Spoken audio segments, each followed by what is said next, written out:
Hola, bienvenidos a una entrevista de Diario 24 Horas. En esta ocasión nos acompaña Nieves Rión, quien es directora general de la Casa de la Sal, y también Carlos García, quien es coordinador de comunicación y aparte nos va a compartir su testimonio.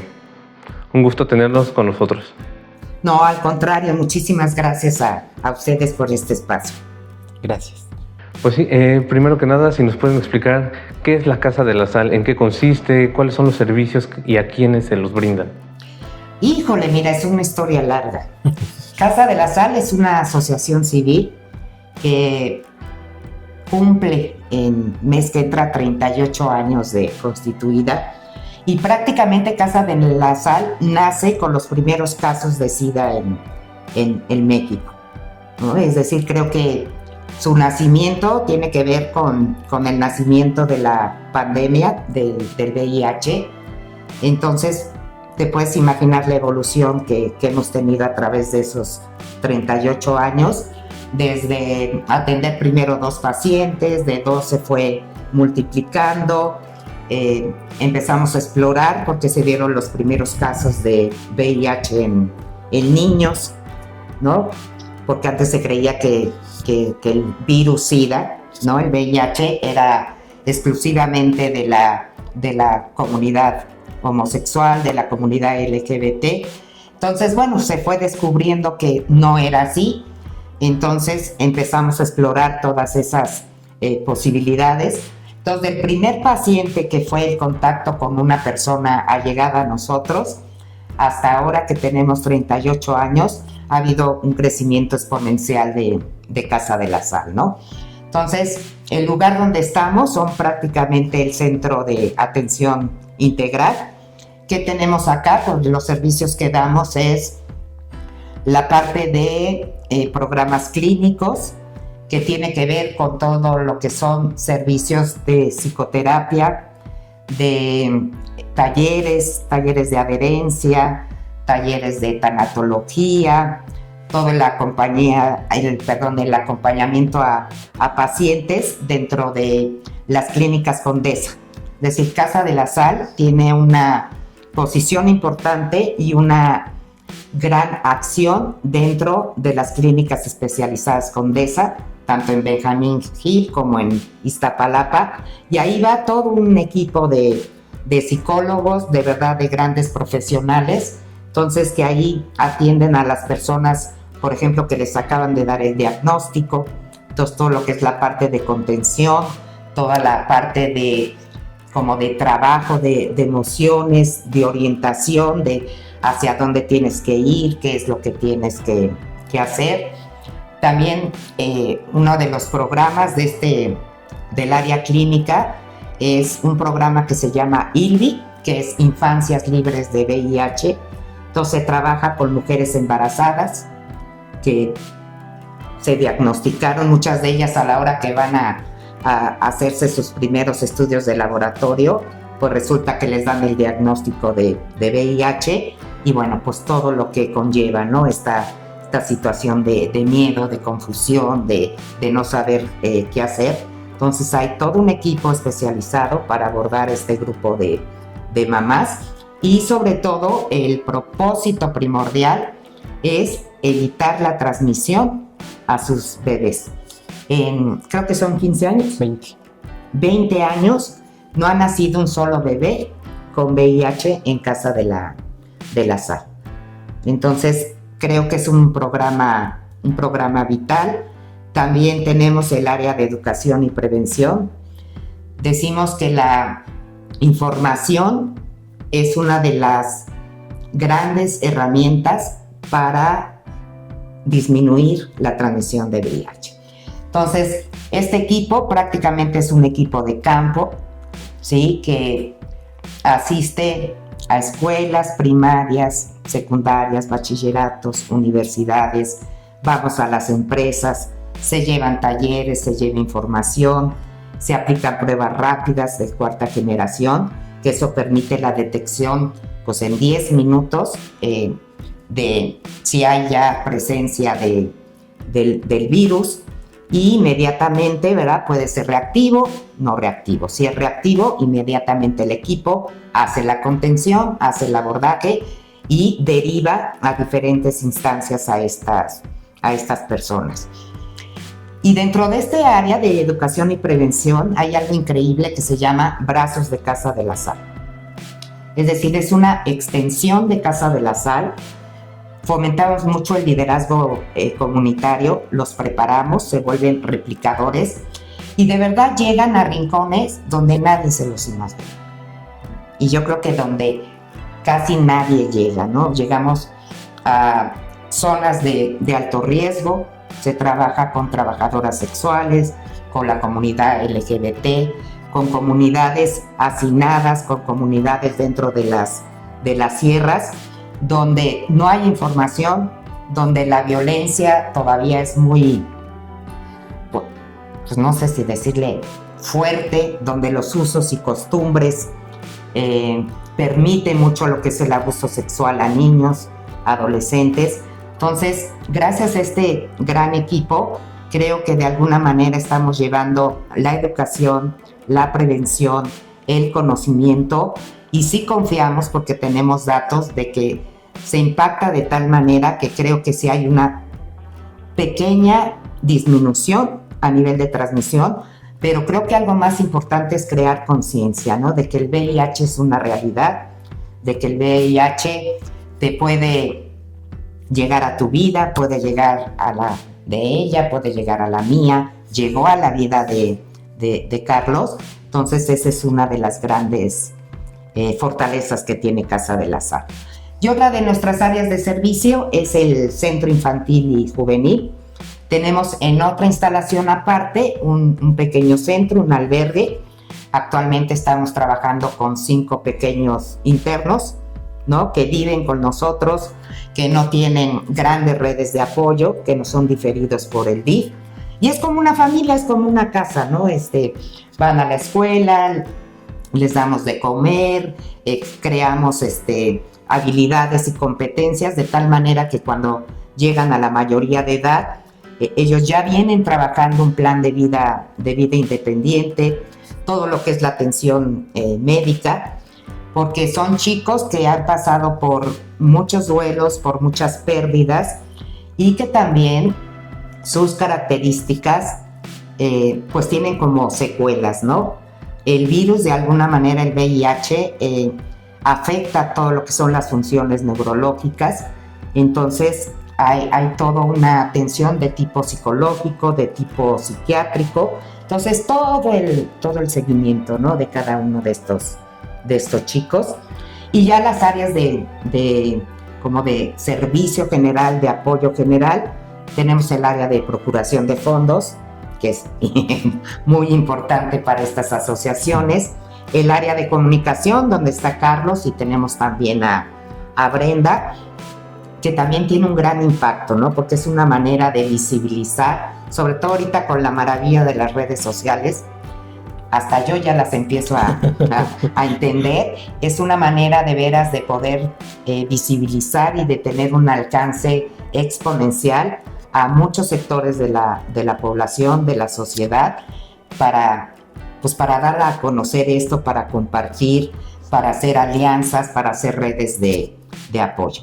Entonces, de verdad, parece que hablé mucho, pero en breve es todo lo que en 38 años ha hecho y hace actualmente Casa de la Sal.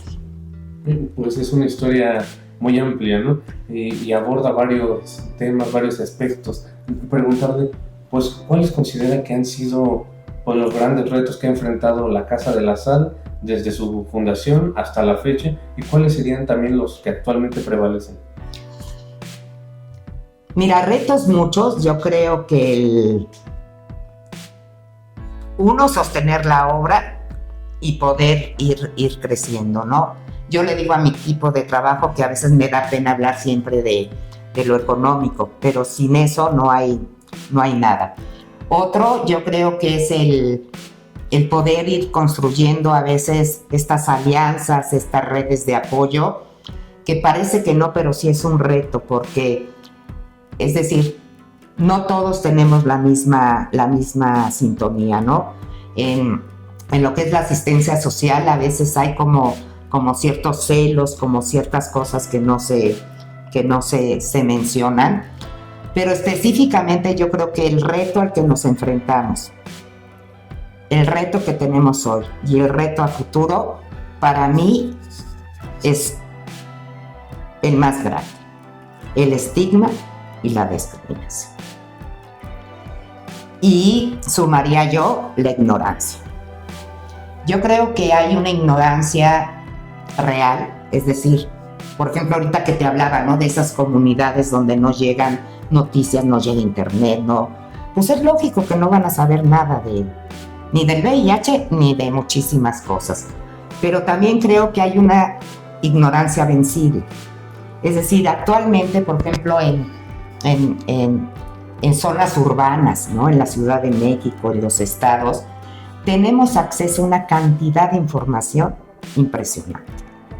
El que no sabe, de verdad no se enojen conmigo, es porque no se le da la gana de saber. Y aún a la fecha seguimos teniendo recelo, errores, incluso errores de vocabulario, ¿no? Se habla de contagio. El VIH no se contagia, el VIH se transmite. Se habla indistintamente de VIH y SIDA, son dos cosas diferentes, ¿no?, que están asociadas pero que son diferentes. Se habla todavía de que el VIH se transmite, por ejemplo, yo tengo VIH y tú estás acá, y si hay una partícula de saliva, vete a hacer la prueba rápida porque seguro ya te infecté, o por un abrazo.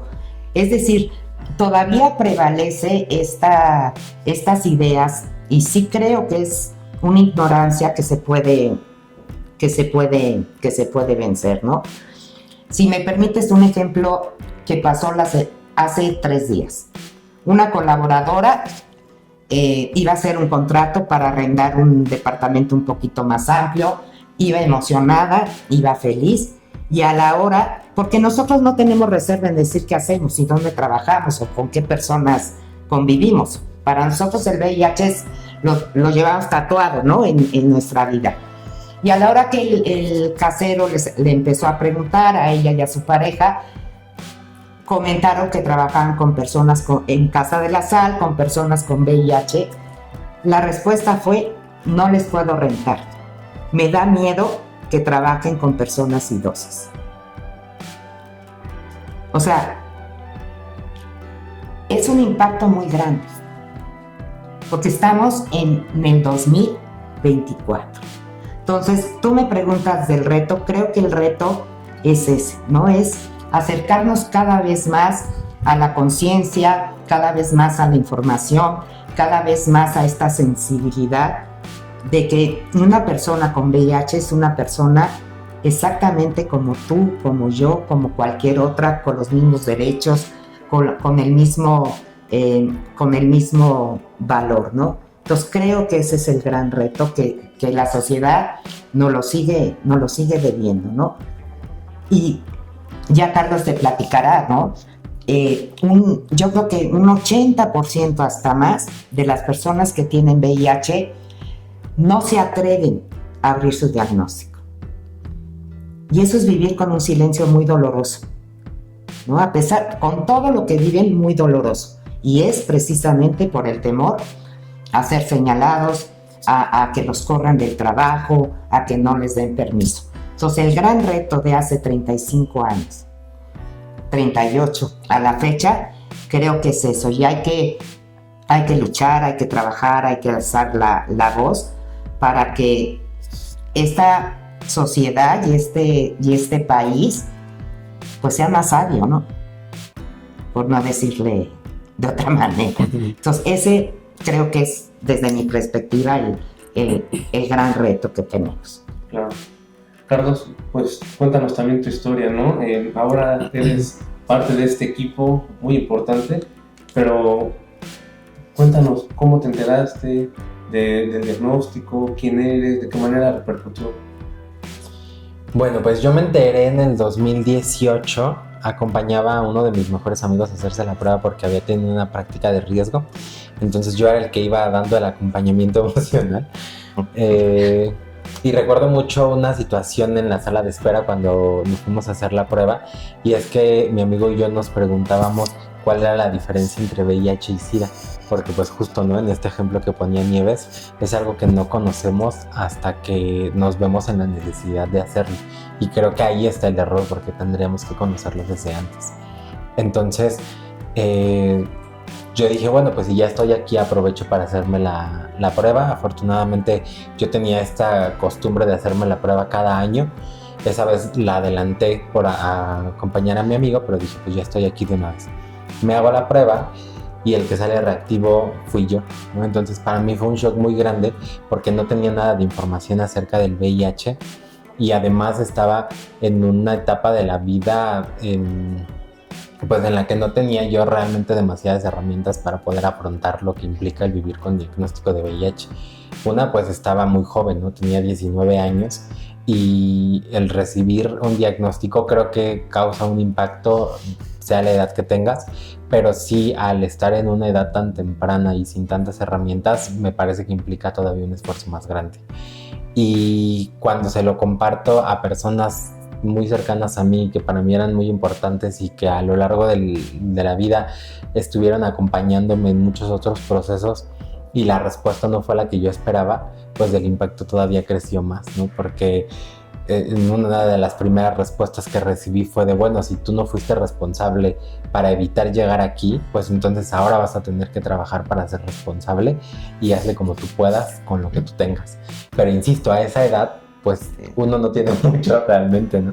Entonces, yo siempre he sido como muy apegado a la terapia psicológica y al acompañamiento emocional, pero pues si no tenía el apoyo de nadie, entonces en ese momento, ¿cómo podría yo costear una atención psicológica, ¿no?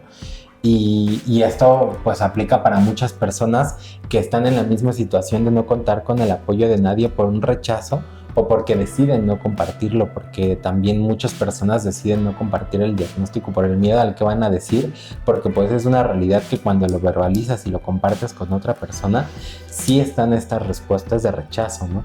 Entonces, la verdad es que espacios como Casa de la Sal ayudan muchísimo, y pues yo inicié la historia con Casa de la Sal de esa manera, ¿no? Acercándome a pedirles apoyo para que me dieran la terapia psicológica gratuita que se da, porque yo en ese momento no trabajaba, estaba estudiando, y entonces no tenía los recursos económicos para poder pagar una terapia. Y así fue como empieza la historia con Casa de la Sal.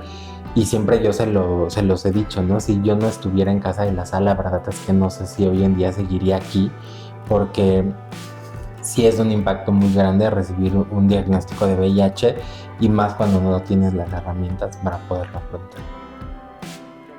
Hablas sobre el tema del aspecto psicológico. ¿Qué tan determinante es pues, llevar una terapia tanto física, clínica, como también con el aspecto psicológico? Yo creo que es vital. Me parece que, por supuesto, es muy importante el adherirte a un tratamiento y empezar con el acompañamiento médico, pero considero, y la verdad es que a lo largo de 38 años hemos visto que el acompañamiento médico no va a funcionar si no hay un acompañamiento emocional a la par, porque no es lo mismo decir, bueno, pues me tengo que tomar la pastilla porque no me queda de otra, a realmente adherirte al tratamiento y a tomarle un sentido a este tratamiento y el tomarle un sentido a la vida, ¿no? Que es lo que nos dedicamos nosotros a hacer con todos los programas que vamos teniendo, ¿no? Desde talleres para personas con diagnóstico reciente, adherencia al tratamiento, sentido de vida, ¿no? Que pues es todo esto que te va a ayudar a realmente sí hacer una adherencia al tratamiento, porque muchas veces creemos que la adherencia al tratamiento es adquirir esta responsabilidad de tomarte la pastilla todos los días a la misma hora. Y no, la adherencia al tratamiento trasciende en muchas otras cosas, ¿no? Y casi todo eso que trasciende va más a lo emocional. Entonces, para mí, y lo hemos, insisto, comprobado a lo largo de toda esta historia, sí es vital un acompañamiento emocional en diagnósticos en los que están englobados en tanto prejuicio y tanto estigma. Ahora bien, hablamos del tratamiento diario, ¿no? ¿Esto qué implica? ¿De qué manera pues incide en la vida diaria tener que tomar un tratamiento médico cotidianamente? ¿Qué pasa cuando hace falta, digamos, cuando no hay acceso? Y también pues preguntar, ¿cuánto cuesta un tratamiento así? Pues mira, el tratamiento es caro, pero cuando una persona es diagnosticada con VIH adquiere nuevos derechos. Y uno de esos derechos es que el gobierno está obligado a proveer este medicamento. Entonces realmente a nosotros, personas, pues no nos cuesta el medicamento porque el gobierno está obligado a darlo. Si estás en el IMSS o en el ISSSTE, te los dan estas instituciones. Si eres de Ciudad de México y no tienes alguna institución de seguridad social, están las clínicas Condesa. Y si eres de algún estado de la República, están los Capacits y se te brinda el medicamento. Y ahora hablando de, pues, qué tanto implica el tomar este medicamento todos los días, ahora está mucho este discurso de, bueno, pues es que ya no se hace mucho, ¿no? Ya nada más te tomas una pastilla en la noche y ya está. Y sí, y es sencillo, pero hay muchas cosas detrás que muchas veces no se ven, como por ejemplo ir cada mes a la institución de seguridad social a que te den este medicamento.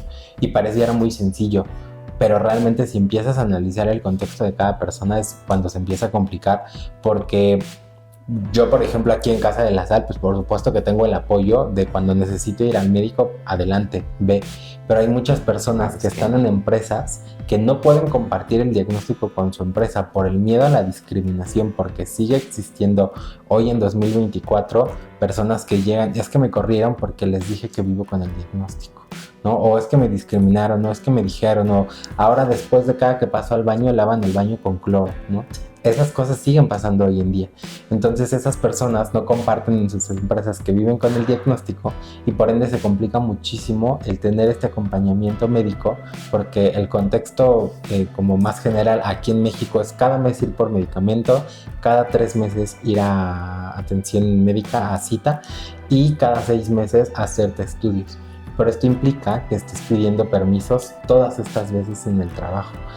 Y eso si lo hablamos a nivel Ciudad de México, que el VIH está muy centralizado.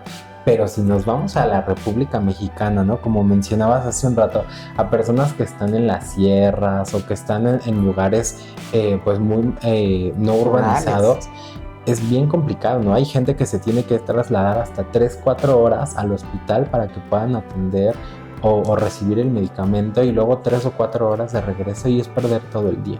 Entonces la verdad es que es complicado el acceder al medicamento. No nos podemos quedar únicamente en el discurso de, bueno, me tomo una pastilla al día y ya está, porque para lograr tomarte esa pastilla al día hay que hacer muchas cosas detrás. Me preguntaba también, ¿qué pasa cuando una persona pues interrumpe, digamos, un día o una semana su tratamiento? Es complicado porque el medicamento te va a ayudar a que el VIH se controle. Y tardas aproximadamente 3 meses en controlar el virus con este medicamento.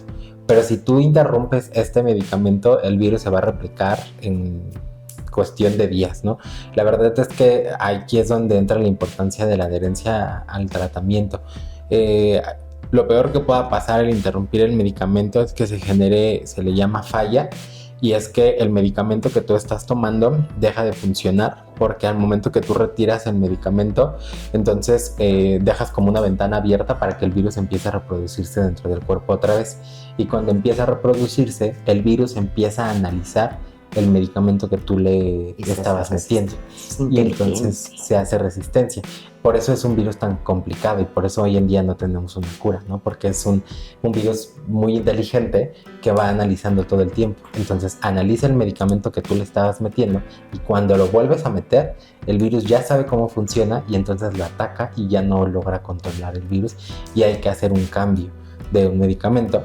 Pero pues si hay poco medicamento para atender el virus, empezar a quemarlos puede empezar a complicar mucho las cosas.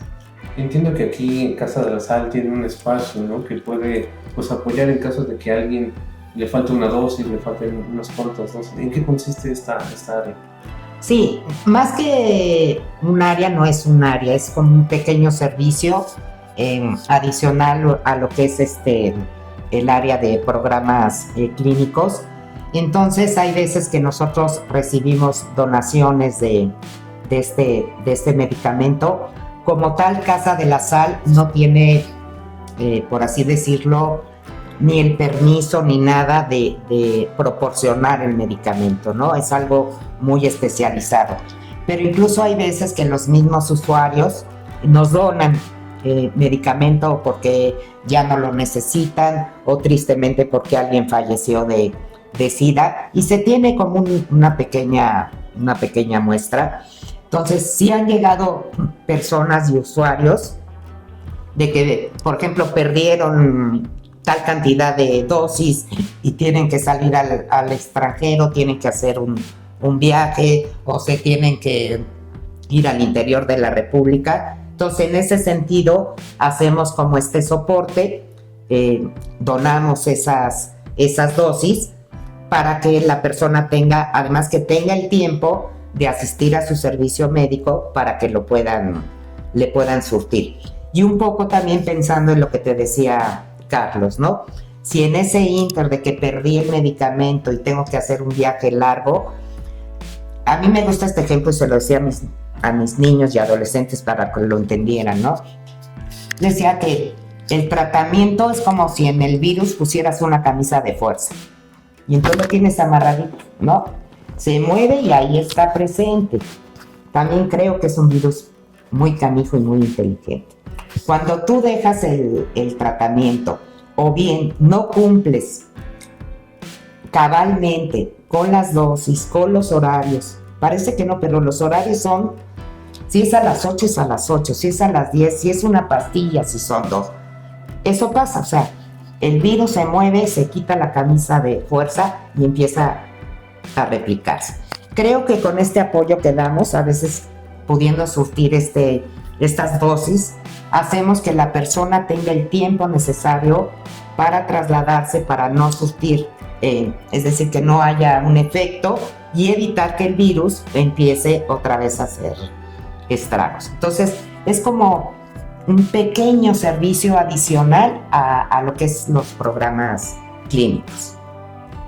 Quisiera regresar un poco a la parte de los estigmas, ¿no? Preguntar, ¿cuáles serían los mitos, estos estigmas que más prevalecen? Pues yo creo que uno, ya lo mencionó Nieves en un inicio, ¿no? Desde esta creencia de que el VIH se contagia, ¿no? Y muchas veces no le damos la importancia al discurso que se merece, pero creo que el utilizar esta palabra contagio ha hecho que se refuercen muchos estigmas o mucha mala información acerca del virus, porque entonces creemos que con convivir o con compartir un cubierto, un abrazo, un beso, estar en la misma alberca, etc., se va a transmitir el virus. Y no, la palabra correcta para utilizar en temas de VIH es transmisión, porque necesita la convivencia de ciertos fluidos para que realmente la transmisión pueda existir. Yo siempre les digo, es como el COVID. El COVID es un virus contagioso y sí, únicamente con la convivencia puede existir el contagio, pero el VIH no. Entonces creo que principalmente esta palabra a mí me parece que es parte de lo que refuerza muchas malas creencias. Para enfatizar un poco este tema, si pudieran aclarar un poco esta parte de cuáles son las creencias erróneas para que no haya esa desinformación de contagio, o sea, que realmente es una transmisión. ¿Cuáles son las situaciones que por contagio no son mitos nada más? Yo insisto que es la parte de información, ¿no? Porque eso está documentado, la ciencia lo avala, que es un virus que se transmite. Y no sé, Carlos, si tú quieres explicarles las 5 vías de transmisión, que son las únicas que hay. Creo que nos quedaría más claro, ¿no? Como saber cómo sí se podría transmitir, y eso entonces nos elimina todas las otras posibilidades en las que no hay manera. Hay únicamente 5 fluidos que transmiten el VIH y siempre nos gusta utilizar los dedos de la mano porque creo que es la forma en la que más fácil lo vamos a poder recordar como personas, ¿no? Entonces yo siempre les digo, pongan sus 5 dedos, 2 son de hombres, 2 son de mujeres y 1 es de todas las personas. De hombres es el líquido preeyaculatorio y el semen. De mujeres son los fluidos vaginales y la leche materna, y de todas las personas la sangre. son los únicos 5 fluidos que transmiten el VIH. La saliva, el sudor, las lágrimas, cualquier otro fluido que se nos pueda ocurrir, no hay manera de que transmita el VIH. Únicamente estos lo pueden transmitir. Y por ende eso nos reduce a 3 formas de transmisión, que es durante sexo, que puede ser sexo oral, vaginal u oral.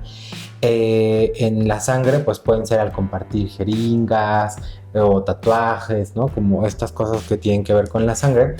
Y de forma perinatal, que es durante el embarazo, en el parto o en la lactancia. Entonces son únicamente estas 3 vías de transmisión y estos 5 fluidos lo que puede transmitir el VIH. Todo lo demás, no hay manera de que exista una transmisión. Perfecto, creo que eso es bastante claro para que la gente esté informada. Mencionaban también la parte del COVID. Pues pasamos esa situación hace unos años. Sí. ¿Cómo fue para la Casa de la Sal convivir? Pues mira, yo creo que para Casa de la Sal y para todos, fue una experiencia fuerte que nos hizo alinearnos en muchos sentidos, porque sí, efectivamente el COVID se contagia y que además fue como exponencialmente, es decir, los casos se replicaban, también poca información, pocos datos, creo que se sumó a una parte, pues sí, de temor, ¿no? De miedo por todas las defunciones que hubo. Casa de la Sal como tal no dejó de operar, sí tuvimos que alinearnos a las medidas que se pidieron casi en todo el mundo, menos uno que otro por acá que no quiso usar el tapabocas. Se suspendieron casi todas el trabajo, las actividades de tipo presencial. O sea, nuestros colaboradores pues tuvieron que irse a casa. Lo que nos dejó como aprendizaje fue, uno, eso, ¿no? Que no sabemos el momento en que algo te va a llegar, va a trastocar tu vida y te va a hacer llevarte una gran cantidad de reflexiones. Otra, que muchas cosas por esta situación se podrían haber abortado, y lo digo en el sentido de que dejamos de recibir muchos recursos económicos, muchísimos, porque todo el mundo estaba a la expectativa. Y además, de manera real, gran parte de los recursos que se generaban para apoyo a asociaciones se tuvieron que desviar, digo, bien hecho, se tuvieron que desviar precisamente para poder afrontar esta pandemia. Lo que aprendimos, y creo que fue como cuando avientas un niño del trampolín y que apenas sabe nadar, ¡órale! Fue meternos de lleno al mundo de la tecnología. Creo que es algo que le debemos de agradecer a la pandemia, porque algo que a lo mejor se pensaba que teníamos la idea, que empezamos a hacer pininos, tuvo que ser acelerado y descubrimos cosas fantásticas. Nada como lo presencial, ¿no? Que actualmente ya podemos hacer ese balance, a veces presencial, a veces en línea. Y algo que también nos pegó mucho fue que a gente muy cercana, yo creo que ninguno de nosotros dejamos de tener a alguien cercano que haya fallecido por COVID. También el reto después fue que los índices de depresión, los índices de angustia se aceleraron de manera tremenda. A la fecha hay todo un abordaje de estos síntomas, ¿no? Y de estas situaciones de salud mental que prevalecen. Y también en nuestra población, por ejemplo, con nuestros usuarios, por ejemplo, con nuestras mamás, el hecho de tener que cohabitar o sea, nuestra población es de escasos recursos. Te cuenta que en este cuartito, no sé cuánto mida, viven a lo mejor 2 familias. Entonces, el cohabitar en espacios reducidos, los índices de violencia, los índices de machismo que tenemos generaron también, aparte del COVID, aparte del VIH, aparte de la situación económica, generaron y aumentaron los índices de violencia de una manera muy, muy fuerte, ¿no? Entonces, pues fueron los retos que posterior a que esto fue pasando, a que pues las personas y nosotros como Casa de la Sal volvimos a reactivarnos. Es decir, había otros componentes y otros aristas que también Casa de la Sal tuvo que modificar parte de sus servicios, de sus apoyos, invertir en otro tipo de profesionales que nos ayuden, ¿no? Como a no contener, sino a abrir las válvulas de todo lo que tanto estas personas como nosotros en lo personal traíamos adentro, ¿no? Entonces creo que fue una experiencia. Yo a veces sentía que estaba jugando un videojuego. O sea, sí era así como estar en un plano diferente, ¿no? Con toda la angustia, en fin. Entonces creo que fue un gran reto, Dicen, no, es que la pandemia nos dejó muchos aprendizajes. Yo todavía pongo signo de interrogación, porque el aprendizaje de ser a lo mejor más sensibles, de ser más comprometidos socialmente, de respetar los derechos de todas las personas, ahí todavía ni la pandemia no lo enseñó, ¿no? Y Carlos decía, ¿no? Preguntabas, si entendí bien la pregunta, porque luego se me olvida, pero por ejemplo esto, ¿no? De hacer la información de cómo se transmite el virus o cuáles son estos mitos. Sigue habiendo un mito que tiene que ver con la comunidad LGBT.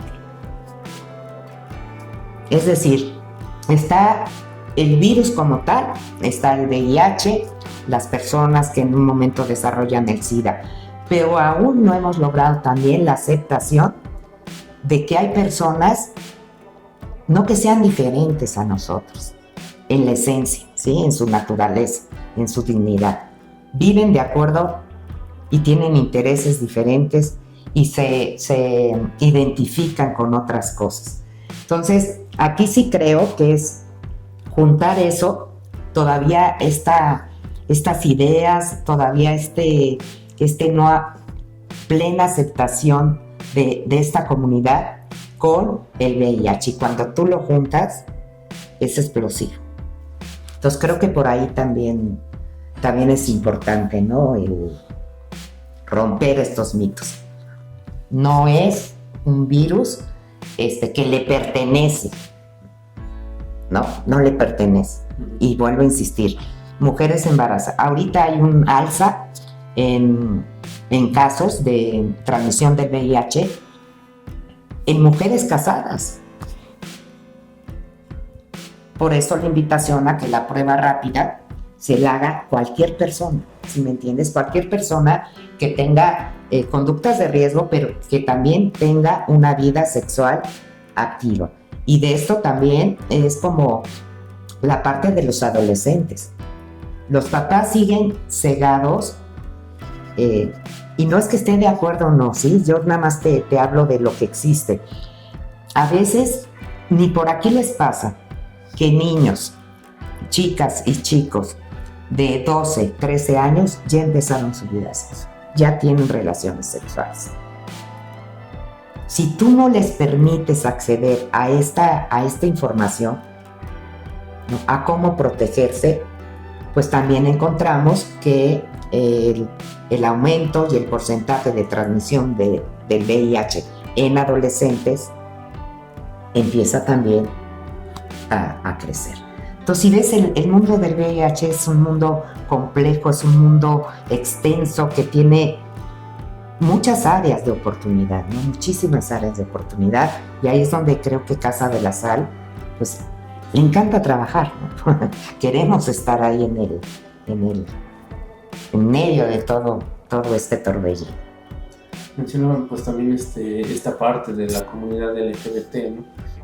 ¿Cuál pudiera ser el mensaje que se pudiera enviar pues desde aquí en el marco del mes del orgullo, y que estamos ya a unos días de la marcha escuchan. Pues principalmente creo que seguir luchando, seguir resistiendo y seguir haciendo estrategias que nos puedan ayudar a rescatar todos los derechos humanos que se nos han arrebatado, ¿no? Y pues también desprendernos de muchas cosas, porque lo dice Nieves, ¿no? Es un virus que se ha encasillado a esta comunidad y creo que también pues lo hemos hecho propio. Y creo que también soltar como todo esto que se nos ha metido o se nos ha obligado a hacer propio sería algo que ayude muchísimo, ¿no? Y seguir haciendo eco, ¿no? Como lo dice el eslogan de Casa de la Sal, haciendo eco al dolor callado de las personas que viven con este virus, porque también creo que es una comunidad que sí siente más responsabilidad por esta pandemia, pero hacerlo pues justo, ¿no? De manera integral y evidenciando todas las realidades que existen. También preguntarles, mencionaba esta parte, ¿no? De las infancias, también de las mujeres embarazadas. Si pudiéramos decir a qué sectores apoya o brinda el servicio a Casa de la Sal, ¿serían para todos? ¿Cómo pudiéramos clasificarlo? Pues yo creo que sí, prácticamente a todos, ¿no?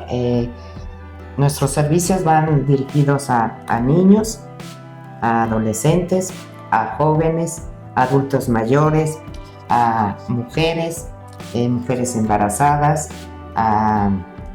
pues aunque son niños, pero a bebecitos, a toda la comunidad LGBT, a la comunidad que ya está incluida, a lo mejor la comunidad trans. También nuestros servicios están enfocados a gran parte del sector médico. Es decir, también trabajamos con ellos a nivel de poderlos sensibilizar, también de bajar los niveles de estrés, ¿no? Los profesionales de la salud que están inmersos en el mundo del VIH y el SIDA, y a veces componentes de tipo económico, político, y eso genera en estos profesionales altos niveles de estrés. Y ahí Casa de la Sal también trabaja con los profesionales.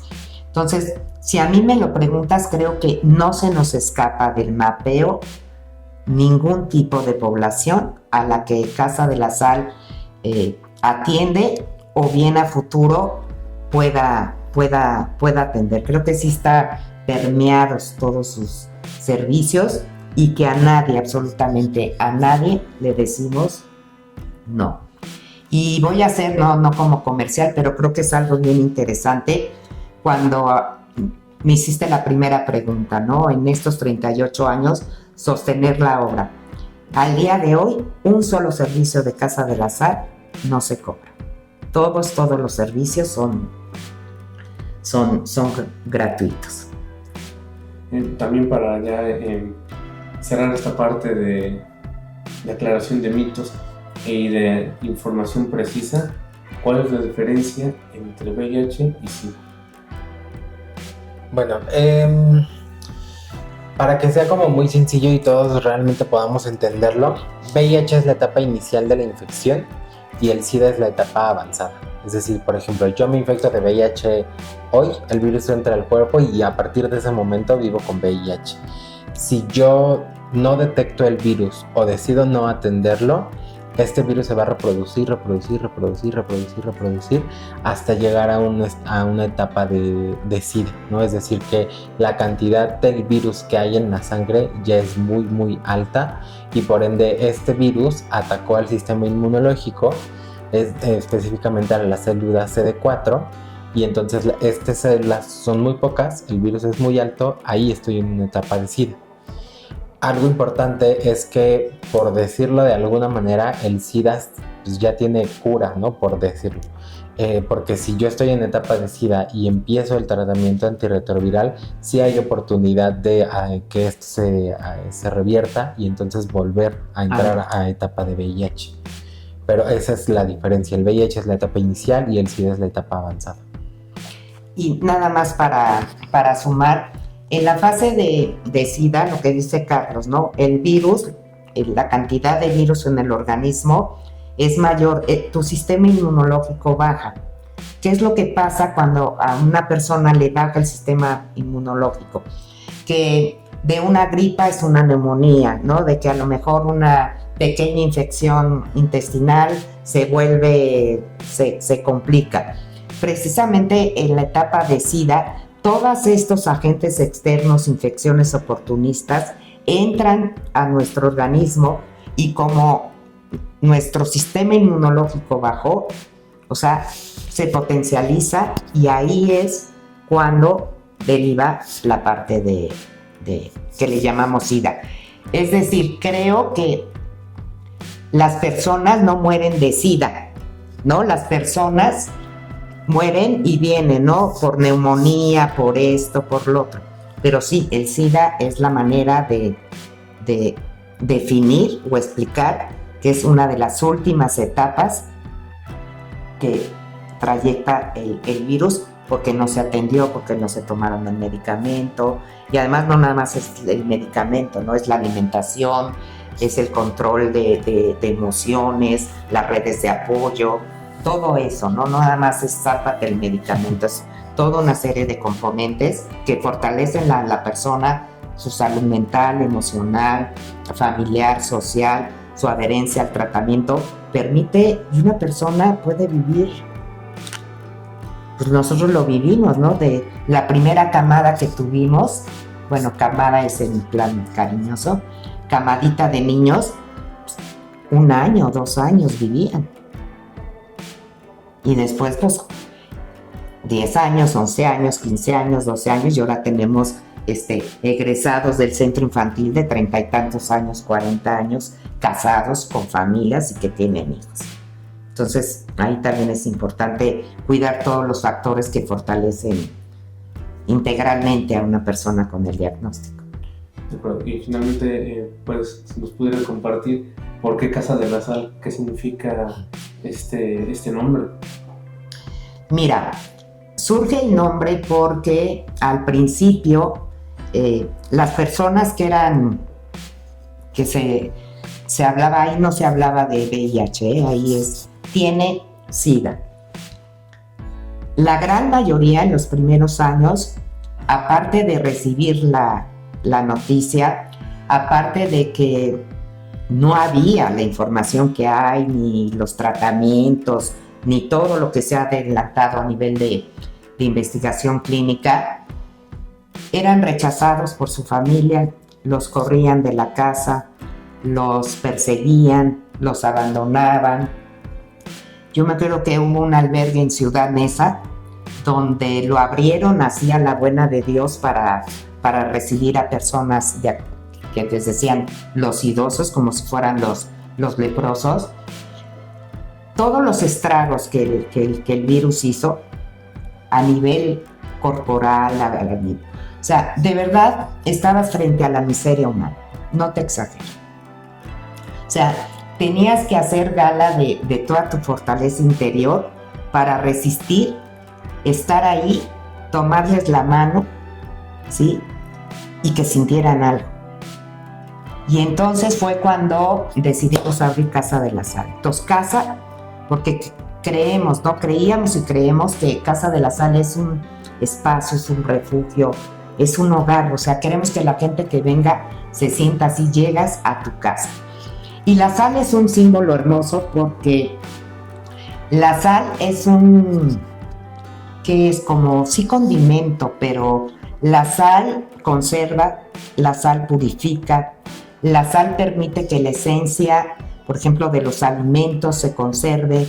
Con la sal le da sabor a las cosas. Entonces, la combinación es eso, ¿no? Es un lugar, un espacio para acogerte y para decirte que tú vales en tu esencia, que tú vales en tu dignidad, como la sal. Y la sal, ¿te acuerdas de Gandhi? Gandhi libera al pueblo de la India, de los ingleses, haciendo una marcha de, creo que fueron 350 kilómetros al mar. Y el símbolo de Gandhi, para llamar pues sí, ¿no? A vamos a luchar y vamos a luchar por nosotros. Él llega así todo flaquito como era y toma un puño de arena, pero dentro de la arena están los granos de sal. Entonces, medio ontológico y filosófico, hicimos la combinación de todos esos componentes, ¿no? Entonces, Casa de la Sal es un hogar para quien nos necesite. ¿Qué tal? Increíble. Bueno, pues muchas gracias por el tiempo, por esta información al contrario. con nosotros. ¿Algún mensaje, alguna información que quisieran precisar o compartir? Pues únicamente invitar a la gente a que se apliquen una prueba rápida. Recuerden que si ya iniciamos vida sexual activa debemos de aplicarnos una prueba mínimo una vez al año. Todas las personas estamos en el mismo riesgo, hay que prevenir. Y pues también que nos pueden encontrar en todas las redes sociales como @lacasadelasalac para lo que sea que necesiten, una prueba, terapia, si conocen a alguien que necesite el apoyo, siempre las puertas estarán abiertas. Y pues yo también invitar a quien quiera sumarse a nosotros, tanto como voluntario como donador, también las puertas están abiertas y sobre todo la invitación, ¿no? a toda la sociedad y a todas las personas a las que vamos a llegar. De veras, hagamos un eco al dolor callado y trabajemos fuerte y con mucha pasión para que el estigma y la discriminación se pueda romper, no es como un peso muerto, se pueda romper. Creo que eso lograría muchísimo en el ámbito del VIH. Y muy agradecida también contigo, muchas gracias. Muchas gracias.